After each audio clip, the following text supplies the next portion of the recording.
මේෂ ලග්නයේ මේෂ ලග්නෙන් උපන් ඔබට අදාළ ගතිර සෙනසුරු මාරුව 25 වර්ෂයේ මාර්තු මාස 29 වෙනිදා දින සිද්ධවන මේ සෙනසුරුගේ මාරුව සහ මේ නවාංශක චාරය ඔබට දැන් වීඩියෝ පෙන්වුම් කරනවා නවාංශක චාරය. ඒ නවාංශයෙන් නවාංශයේ සෙනසුරුගේ ගමන් කරන තත්ත්වයන්. මේ සියල්ල සලකා ගත් විට මේ සියලු තොරතුරු අනුව ගත් විට සමස්තයක් ලෙස සෙනසුරු මීන රාශි ගත වීම යන කාරණාව මෙහිදී අප දිගහරින්නම්. මේෂ ලග්න ඔබට අදාළ ඔබගේ කේන්දරයේ 12 වෙනිටයි සෙනසුරුගේ ආගමනය සිද්ධ වන්නේ. මේ තෙක්කල් ඔබගේ කේන්දරයේ 11 වෙනි සෙනසුරු ගමන් කරා. ඔබගේ කේන්දරයේ 10 වෙනිදා දිවස 11 වෙනිදා අධිපති මේ ආකාරයෙන් 12 වෙනිට ගමන් කිරීම. සුභ අසුභ දෙපැත්තටම දාලා කාරණා පෙන්වුම් කරනවා. ඔබ කොහොමද දැන් අසා ඇති තත්ත්වේ නම් දැන් මෙතෙක්කල් මේ සමාජ මාධ්‍ය හරහා ඒ නිකුත් වූ තත්ත්වයන් හරහා ඔබ බොහෝ දෙනෙක් දැනුවත් ඇති ඒ රාශියක් ගැන. ලග්නයේ රාශියක් ගැන තත්ත්වයක් මේ සෙනසුරු මාරුව නිසා මේෂ ලග්න ඔබට ආරම්භ වන බව ඔබට දැන් මේ වෙන විට ඔබ අසා ඇති ඒ සම්බන්ධ තොරතුරු ඔබ දැනගෙන ඇති. මේදී යමක් පවසන්නට තිබෙනවා. විශේෂයෙන් මේ සෙනසුරු මාරුව සෙනසුරු 12 වෙනිට ගමන් කිරීම ඇතර මේ ඒ රාශිය කියන කතාව පැත්තක දැමුවොත් මේෂ ලග්න ඔබට ඇත්තටම සූපතිඵල උදා කරගත හැකි තත්ත්වයක්. මේදී රාහු කේතු රාහුගේ මාරුවක් දැන් 12 වෙනිදා ඔබ දන්නා රාහු තැන්පත් සිටිනවා. මේ රාහු මෙම ස්ථානයෙන් 11 වෙනිදා මාරු වීමක් මේ මාසෙ සිද්ධ වෙනවා. ඉතින් මේ තත්ත්වයන් සියල්ල තම සලකාගෙනයි පලාපල නිර්ණය සිද්ධ කළ යුත්තේ. මේ අනුව ගත් විට විශේෂයෙන් සෙනසුරු මාරුව මේෂ ලග්න ඔබගේ ඉතුරුම් පැත්තේ ඉතාමත්ම හොඳයි. මුදල් නාසිය අවම කරගන්න උත්සාහ කරන කාලයක් බොහෝ දුරට වසර 3ක කාලයක් මේ ආකාරයෙන් සෙනසුරු ඔබගේ කේන්දරයේ 12 වෙනි ගමන් කරනවා. මේ වසර 3කම කාලයේ 28 වර්ෂයේ පෙබරවාරි දක්වාම වූ කාලේ රැකී ආරක්ෂා ආදී සම්බන්ධයෙන් යම් සුරක්ෂිතතාවයක් යම් අස්ථාවර බවක් යම් ඒ පැවති ගැටලු निराකරණය වීමට දාලා සුබ තත්ත්වයක් උදාවන බව මුලින්ම මතක් කළ යුතුයි. ඇතර මේ සඳහා හේතු වන්නේ අප කාගේවත් පිට කාගේවත් තත්ත්වයන්ට වඩා ඔබ විසින් ඇති කර ගන්නා වූ ස්වයං පාලන තත්ත්වයන්. මේ ස්වයං පාලන තත්ත්වයන් නිසා ආර්ථික පැත්තට අදාළ දියුණුවක් වර්ධනයක් අනිවාර්යෙන් ඔබට සිද්ධවන්නට තිබෙනවා. මේ සෙනසුරු මාරු සම්බන්ධයෙන් සිද්ධවන්නා වූ නවාංශක චාරය ගැන සහ විශේෂයෙන් ජ්‍යොතිෂමය පැත්තට අදාළ ලොකු කාරණා බොහෝමයක් අප විසින් වාස්තු විද්‍යාව, ජ්‍යොතිෂ අංක විද්‍යාව සහ තවත් කාරණා බොහෝමයක් අප තරමක් සීමිත වූ සීමා සහිත පිරිසක් සමග කතා කළ හැකි තත්ත්වයන් බොහෝමයක් අප විසින් අපගේ අලුත් ව්‍යායාම වෙන Patreon account එක Patreon ගිණුම හරහා සහ Patreon අපගේ ගිණුම හරහා කතා කරන්නට සූදානම් වුණා. එවැනි සූදානමක් අපිට තිබෙනවා. ඉතින් ඔබ කැමති නම් මෙම comment section එකේ ඇති ඒ link හරහා Patreon ගිණුමට ඔබ සම්බන්ධ වන්න. ඒ සඳහා යම් මුදල් අය කිරීමකුත් තිබෙනවා. ඉතින් ඔබ අවශ්‍ය නම් මාසයකට ප්‍රමාණවත් ඒ මුදලක් අය කරන්න තිබෙනවා. ඉතින් ඒ හරහා විශේෂයෙන් මේ ජෝෂ්මය පැත්තට අදාළ යම් රහස් කොටස් අපිට ප්‍රසිද්ධියේ කතා කරන්න හැකි. නමුත් සීමා සහිත පිරිසක් වෙත ලබා දී හැකි යම් දේවල් සහ විශේෂයෙන් යම් සුවිශේෂී තත්ත්වයන් දවස පුරා දිනපතාවන සුවිශේෂී තත්ත්වයන් නැකත් ආදී දේවල් සම්බන්ධයෙන් හෝරා ශාස්ත්‍ර සහ විශේෂයෙන් ශාස්ත්‍රීය ගැඹුරු තත්ත්වයන් බොහෝමයක් අප හෙළි කරන්නට බලාපොරොත්තු වෙනවා. ඉතින් ඔබ කැමති නම් එම Patreon account එකට එකතු වන්න. එකතු වෙයි ඔබගේ ඒ දායකත්වය සපයන්න. මෙහි comment section එකේ පවතිනවා ඒ link එක. ඉතින් ඒ හරහා ඔබ එහා සම්බන්ධ වෙන එහි සමාජිකත්වය ලබා ගන්න. අපි දැන් බලමු මීන රාශිය ඔබට දාලා මීන රාශිය තැන්පත් වූ විට මේෂ ලග්නේ ඔබට දාලා සිද්ධ වෙන තත්ත්වයන් කෙබඳුද කියා. මේ සමස්තයක් ලෙස ඔබට දාලා ඉතාමත් සුබ තත්ත්වයක් නිරූපණය කරන ග්‍රහ ස්වරූපයක් බව මා පෙර පැවසුවා. ඇතරම ඒ සුබ තත්ත්වය වන්නේ අර පැවසු ආකාරයේ වියදම් පැත්ත. මුදල් හදලා පැත්තට දාලා ඒ නාස්තිය තරමක් අවම කරගෙන තමන්ට අනන්‍ය වූ තත්ත්වයක් ගොඩනගාගෙන තමන් අනන්‍ය වූ ගමනක් යන්න උත්සාහ කරන ඒ ස්වරූපේ නිසා මේ එක්තරා පැත්තකින් ඒ රෝහල් ගත වීම අතර දාලා යම් යෝගයක් පවතිනවා. මන්ද සෙනසුරු 12 වෙනි ගමන් කරන විට යම් ඔබගේ අස්ථි පංජරයේ එක්තැන්වීම අස්ථි පංජරයට දාලා යම් සිරවීම යම් ඔබගේ අතර මේ හේතු වන්නේ ඔබගේ කම්මැලිකම උදාසීන බව යම් දේවල් සම්බන්ධයෙන් ඔබගේ ක්‍රියාශීලී බව තරමක් අඩු වීම අන්නේ කාරණාව නිසා ඔබ තරමක් කම්මැලි වීම උදාසීන වීම ආදී සිද්ධවන්ට තිබෙනවා. ඉතින් කම්මැලි වීම උදාසීන වීම ඔබ දන්නා වාහනයක් වුණත් එක දිගට නිතර භාවිත නොකරන සාධකයේ මත සිද්ධවන්නේ වාහනයේ අඩපණ වීමක් වාහනයේ කැඩි බිඳී යෑමක් වාහන විශේෂයෙන් ඒ අක්‍රීය වීමක් උදාහරණ තෙල් වර්ග ආදී භාවිත කරමින් ඒවා තරමක් යථාවත් කළ යුතුයි. ඉතින් ඒ ආකාරයේ දේකුයි ඔබට සිද්ධවන්නේ. ඔබගේ ඇති කම්මැලිකම උදාසීන බව ආදී නිසා බොහෝ දේවල් ඔබ කල් දමන්න ඉඩ තිබෙනවා. ඉතින් ලැබෙන දේවල් වුණත් ඔබ තරමක් ඕනවට ඌමනාවෙන් ලබා ගන්නට ඇති දෙකට අඩුයි. රැකී ආරක්ෂා ආදී දුනත් තමන්ට ලැබෙන්න තියෙන ගෞරව ආදී දේවල් ඒ තරම් ඌමනාවෙන් ලබා ගන්න තියෙන දෙකට අඩුයි. ඒ නිසාමයි ඔබට ඇත්තටම මේ ලැබීම් සම්බන්ධයෙන් ගැටලුව සහ ඒ ඔබගේ හන්දි සම්බන්ධ ආබාධ එක්තෙන් කිරීම අසනීප කිරීම ලෙඩවීම ආදී රටේ කාරණා සිද්ධ වන්නේ ඒ නිසායි. නැත්නම් ඔබ ඇත්තටම ඒවා ඒ ග්‍රහපල නිසා සිද්ධ වෙන දේවල් නෙමෙයි ඔබ අභ්‍යන්තරින්ම ඇති කර ගන්නා වූ සමහර තත්ත්වයන් මත ඒ කියවන කියවීමක්. ඒ කියන්නේ ඔබ මතක තබා ගත යුතුයි. රැකී ආරක්ෂා ආදීදී ඔබ ව්‍යාපාරයක් ස්වයං රැකියාවක් ඒ ඔබගේ රැකියාවම අල්ලා කරගන්න යම් ඒ සමගම එකතු වී කරන යම් ස්වයං රැකියාවක් කියන දෙයකට පෙළඹෙන්න ඉඩ තිබෙනවා. එවැනි දෙයකට හොඳයි. ඒ වයින් හොඳ දිනුවක් අත්පත් කරගත හැකි. මේ සෙනසුරු මාරුව නිසා ඔබගේ විශේෂයෙන් යම් හිස රදයක් ඔළුව සම්බන්ධ අසනීපයක් හෝ ඇස සම්බන්ධයෙන් අසනීපයක් ක්‍රියාත්මක විය හැකි බව මතක තබා ගන්න. ඒ සඳහා ඇත්තටම හේතු වන්නේ ඔබගේ ක්‍රියාශීලීත්වයන් අඩුවීම නිසා ඒ අවයවවල ඒ වැඩ කරන ස්වරූපයේ නැවතී යාම. ඉතින් එවැනි තත්ත්වයන් ඇති නොවීමට හේතු කාරණා සාදා ගන්නවා නම් හොඳයි.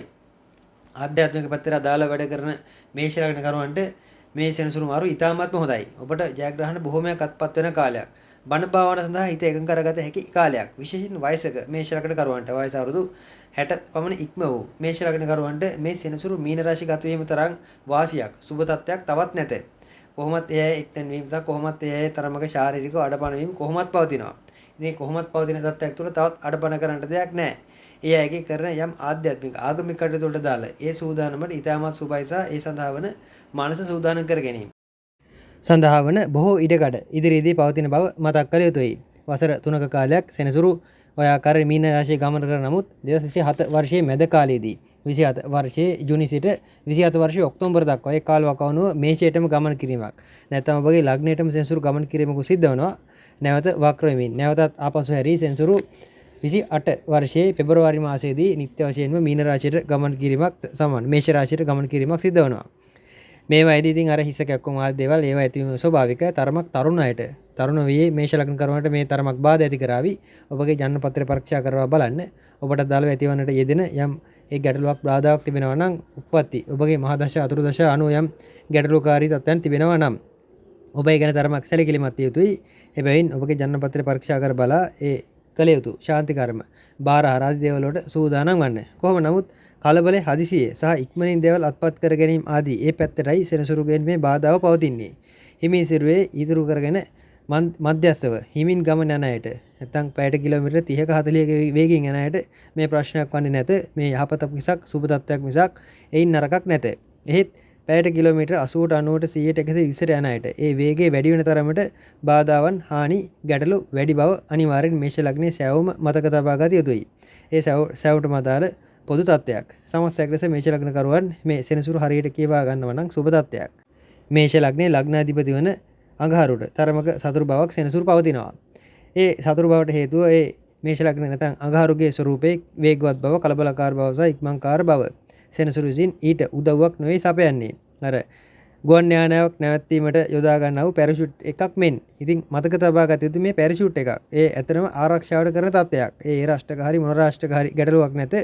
මොක ආවත් Tamanගේ වේගය තරමක් පාලනය කිරීමට යම් දේවල් ඔබ හිතුවක්කාරීව ක්‍රියාත්මක කරනට වේගය තරමක් පාලනය කර ගැනීමට අවශ්‍ය තත්ත්වයන් වලදී ඔබ ඒත් කලබලෙන් වේගෙන් කටයුතු කරන්න උත්සාහ කරනවා නම් සෙනසුරු ඉතින් අර පැරෂූටේ දිගහැර තරමක් ඔබගේ වේගය පාලනය කරાવી. ඉතින් ওই අතාරදී තේරුම් ගතහොත් කිසිම ග්‍රහයක් අපල කරන්නේ නැත. ඇත්තටම කිසිම ග්‍රහයක් අපල කරන්නේ නැහැ. කිසිම ග්‍රහයක් සෑම ග්‍රහයක්ම සිද්ධ කරන්නේ Tamanගේ දෛවික ක්‍රියාවලියට අදාළ යම් පෙන්눔 කිරීමක් පමණයි. ඉතින් ඒ කියවා ගැනීමයි සබුද්ධිකයාගේ ප්‍රඥාවන්තයාගේ ස්වරූපේ කියවාගෙන හරියාකරෙන් එය ගොනු කරගෙන Tamanගේ තත්ත්වයන් සාර්ථක කරගත හැකියි. විදේශගත මේෂ ලග්න කරුවන්ට අදාළව ගත්තත් මේ සුවයි. විශේෂයෙන් විදේශගත ඔබටත් මම ආරාධනා කරනවා අපගේ Patreon ඒ ගිණුමට ඔබ සම්බන්ධ වන්න. මෙහි කමෙන්ට් සෙක්ෂන් එකේ ඒ ලින්ක් එක දක්වා තිබෙනවා. එහිදී ඔබ විදේශගත ඔබ වෙනුවෙන් විශේෂයෙන් වැදගත් තත්ත්වයන් බොහෝමයක් වැදගත් දේවල් බොහෝමයක් වෙනකත් කටයුතු වාස්තු සම්බන්ධ කටයුතු විශේෂයෙන් මේ නවාංශක චාරයන් සහ ඒ සූක්ෂම ජෝෂ කාරණා සූක්ෂම සියුම් ජෝෂ කාරණා අදාළව ඔබට අදාළ දේවල් සිද්ධ කරගන්නට හැකි දේවල් බොහෝමයක් අප ඉදිරියේදී කතා කරන්නට බලාපොරොත්තු වෙනවා. ඉතින් විදේශගත ඔබගේ ඉල්ලීම් මත අපගේ මීට පෙර අප සැලසුම් කර තිබුණු ඒ ඇප් එක ඉවත් කරමින් ඇප් එකේ ක්‍රියාවලිය නවත්වමින් මේ Patreon ගිණුම ආරම්භ කරන්නට බලාපොරොත්තු වුණා. ඉතින් අප විසින් ඉතා කැපවීමෙන් කරන්නට බලාපොරොත්තු වෙන කටයුත්තක්. ඉතින් ඔබ අවශ්‍ය නම් හැකිනම් ඒ ගිණුමට දායක වන්න. දායක වී අපගේ ඒ සමූහිකය සමග සමාජිකත්වයේ ගැන ඉදිරියට යන්න උත්සාහ කරන්න. විදේශගත ඔබට අදාළව ගතිරීමේ සෙන්සුරු මාරු ඇත්තටම ඔබට සුබ තත්ත්වයක් පෙන්වු කරනවා. බොහෝ යහපත් දේවල් අත්පත් කරાવી. ඔබටත් තරමක් කියන්නට තිබෙන කම්මැලි වීම, උදාසීන වීම, තරමක Tamanගේ දෛනික ක්‍රියාවලින් සැලසුම පටලවා ගැනීම. ඊතරම් යෝග්‍ය නැති බව මතක තබා ගන්න. එකින් එක බේරා වෙන් කර ගැනීමට උත්සාහ කරන්න. ඔබ පටලවා ගන්න යන එතනින් කාරණා 100ක් ඔළුවේ තිබෙනවා. ඉතින් මේ කාරණා 100ම එකින් එක වෙන් කරගෙන 100 දැන් 100කින් තැබිය යුතුයි. 100ම එක විට ඔළුවේ තබා ගතහොත් එකක්වත් හරියන්නේ නැත. අර රජවරුන් භෝජන 32 එකවර වළඳන්නේ නැති බවින් ඉතින් කිසිම රහක් නැහැ. ඉතින් රජවරුේ භෝජන වළඳන්නේ එකක් සමග. දැන් එක ව්‍යංජනයක් එක බත් කටක්, එක ව්‍යංජනයක් එක බත් කටක්. ඒ ආකාරයෙන්. ඉතින් ව්‍යංජන සියල්ල මනාගත් විට කිසිම රහක් නැත, කිසිම ඵලයකුත් නැත, තේරෙමුකුත් නැත. එවැනි තත්ත්වයකයි විදේශගත මේෂ ලග්නය ඔබට අදාළව තිබෙන්නේ. ඉතින් මේවා වෙන් කරවා ගැනීමට ඔබ දක්ෂ යුතුයි. ඊට ඔබට මේ තත්ත්වයන් සාර්ථක කරගත හැකියි. මේෂ ලග්නයට අදාළව හිතාමත ඉවසීම සහ තරමක් Tamanගේ ඒ කලබලකාරීත්වයේ අඩු කිරීම ආදී දේවල්වලට අදාළ හුරුවක් පුහුණුවක් මේ කාලය තුල සෙනසුරු විසින් ඔබට ලබා දෙවි. ඉතින් ඒවයිදී ඔබ කියන එක අහන්නේ නැත්නම් ඔබ කලබල නම් ඉතින් අතප්පයක් කඩා හෝ ඒ තත්ත්වයන්ට ඔබ නතු කරගන්න උත්සාහ කරાવી.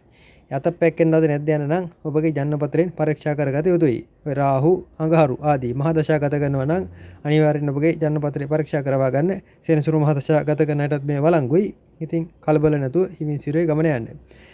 මේෂ ලග්නේ ඔබට අදාළ තත්ත්වයයි ආධ්‍යාත්මික පැත්තට අදාළ ඒ උත්සාහ කරන උනන්දුව ඇති මේෂ ලග්න කරුවන්ට ජයෙන් ජයෙන් වේවා කියලා ප්‍රාර්ථනා කරනවා. මන්ද එයාගේ බොහෝ ඉලක්ක සාර්ථක කරගත හැකියි. බණ භාවනා කටයුත්තකට අනිවාර්යෙන් නැඹුරු විය යුතුයි. ඒවා සමග තවත් ඉදිරියේ ජයග්‍රහණය කරගත හැකි පරණ වාසස්ථාන ආදී දේවල්. ඔබගේ පාරම්පරික ඔබට අමතකුණු දේවල්. ඒවා නැවත අලුත් දීම් පරපුර කෙරේ. නැත්නම් ඔබගේ සමාජය කෙරේ, බාහිර සමාජය කෙරේ, ඥාති මිත්‍ර ආදීන් කෙරේ ඔබට මගහැරුණු දේවල් නැවත මතක් කර ගැනීමට මගහැරුණු අයට නැවත එය තමට කෘතගුණ දැක්වූ උදව් උපකාර කළ අය සම්බන්ධයෙන් නැවත සහසම්බන්ධ ඇති කර ගන්නට ඒ අය සමග සමගියෙන් සාමදානෙන් කටයුතු සැලසුම් කරන්නට හේතු කාරණේ දේවි. අතීතයේ මෙනෙහි කරන්නට සුබ කාලයක්. ඒ අතීතයේ මෙනෙහි කරමින් ඔබට උදව් කළ අයට සෑම විටකදීම ඒ අය සොයා බලා එයාගේ ආගිය තොරතුරු සොයා බලා ඒ අයව ගැන තරමක විමසිල්ලෙන් සිටින්න. ඔබ දැන් විශ්‍රාම සුවයෙන් ගත කරන මේෂ ලග්න කරුවෙක් නම් ඔබට අනිවාර්යෙන් ඒ කලබලකාර මානසිකත්වයෙන් මිදීමට දාල බොහෝ සුව තත්ත්වයන් බොහෝමයක් මේ සෙනසුරු විසින් අත්පත් කර දේවි. යහපත් ආකාරයෙන් බලාපොරොත්තු ඇතුව කටයුතු කරන්න මීළඟ භවයට අවශ්‍ය බොහෝ දේවල් සෙනසුරු හරහා ඔබට ලබා ගත හැකියි. මේෂ ලග්නේ ඔබට අදාළ තත්ත්වයයි.